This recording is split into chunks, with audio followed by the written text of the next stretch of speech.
Nasir syntax group নির্বাচন পথে পথে। পান থেকে চুন খসলেই রক্তক্ষয়ী সংঘর্ষ। তুচ্ছ ঘটনাকে কেন্দ্র করে পুরো গ্রাম রূপ নেয় যুদ্ধক্ষেত্রে। প্রাণহানির ঘটনাও ঘটে প্রায়। ব্রাহ্মণবাড়িয়ার এমন ঘটনার খবর প্রায় শিরোনাম হয় জাতীয় গণমাধ্যমে। সংঘাতময় এসব এলাকায় এখন বইছে নির্বাচনী হাওয়া। দেশের গুরুত্বপূর্ণ এই অঞ্চলে শান্তি ফিরানো এখন নির্বাচিত জনপ্রতিনিধিদের সামনে অন্যতম চ্যালেঞ্জ। ভোটের সমীকরণে তাই যুক্ত হয়েছে এই জনপদে রক্তক্ষয়ী সংঘর্ষ এড়ানোর উপায় কি। শাহাবুদ্দিন বিপক্ষের সাথে নিয়ে সেসব প্রশ্নের উত্তর খুঁজেছেন নাজিবুর রহমান। তিতাস পাড়ের শান্ত এই জনপদে আছে কৃষি নির্ভরতা আর বাণিজ্যিক গুরুত্ব।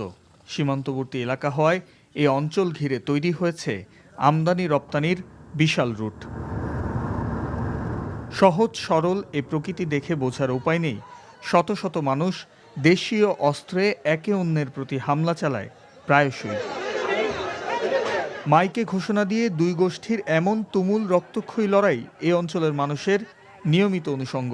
লাঠিসোঁটা নিয়ে একে অন্যের প্রতি ঝাঁপিয়ে পড়েন যুবক থেকে মধ্যবয়সী, এমনকি বৃদ্ধরাও। নারীরাও প্রায় এসব লড়াইয়ে যুক্ত হন। এসব যুদ্ধের পেছনে লুকিয়ে আছে গোষ্ঠী স্বার্থ। ভয়ের রাজ্যে এবার ভোটের বাতাস বইছে, গুরুত্ব পাচ্ছে সংঘাতবিহীন নির্বাচন। তুচ্ছ বিষয় নিয়ে আধিপত্য বিস্তারকে কেন্দ্র করে ট্যাটা যুদ্ধ হয়। এইসব ঘটনা যেন আমাদের আগামী জাতীয় সংসদ নির্বাচনে কোনো প্রভাব ফেলতে না পারে, সেই জন্য আইনশৃঙ্খলা রক্ষাকারী বাহিনীকে কঠোর ভূমিকা পালন করতে হবে। যে কোনোভাবেই হোক নির্বাচনকালীন সময়ে আমাদের আইনশৃঙ্খলা পরিস্থিতি অবশ্যই ভালো রাখতে হবে। এ ব্যাপারে আমরা সার্বিকভাবে কাজ করছি। নবীনগর বাঞ্ছারামপুর উপজেলার দুটি আসনে মূলত লড়াইয়ের আভাস বিএনপি বিদ্রোহী বনাম জামায়াত জোট। আছেন জোটের প্রার্থীরাও। ব্রাহ্মণবাড়িয়া ৬ থেকে লড়ছেন জোটের প্রার্থী জুনায়েদ সাকি। আমরা প্রধান গুরুত্ব দিতে চাই আমাদের শিক্ষা, স্বাস্থ্য, আমার কর্মসংস্থান, খেলাধুলা, আমাদের পরিবেশটাকে তৈরি করা।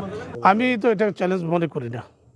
আমি আশা করি যে সবাই মিলে আমরা আগামী নির্বাচনটা মোকাবেলা করব এবং আমার বিএনপি এবং তার সকল অঙ্গ সংগঠন এবং নবীনগরের আপামর জনসাধারণ ধানের শীষের পক্ষে আছে।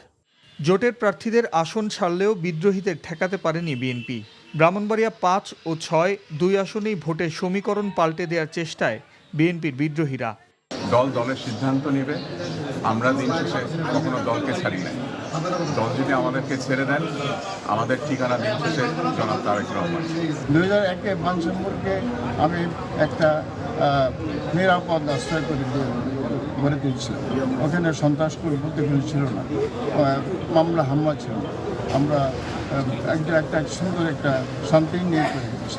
ইনশাল্লাহ আগামীতে আরও ভালো হবে। দেশের অন্যতম বৃহত্তম জেলায় শান্তিপূর্ণ ভোট চান স্থানীয়রা।